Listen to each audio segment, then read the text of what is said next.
மக்கள் திலகத்தை யமராஜா சுட்டார் என்பது எல்லோருக்குமே தெரியும்.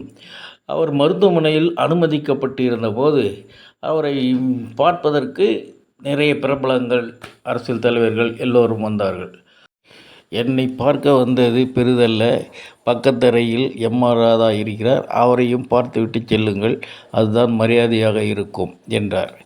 ஆனால் நிறைய பேர் அவரை சென்று பார்த்தார்களா என்பது தெரியாது. ஏனால் ரசிகர்கள் மற்றும் விசுவாசிகள் கடும் கோபத்தில் இருந்தார்கள். மருத்துவமனையில் இருக்கும் மக்கள் திலகத்தை என்றார்கள்.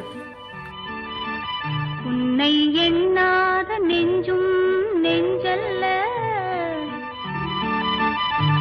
நீ சொல்லாத சொல்லும் சொல்லல்ல.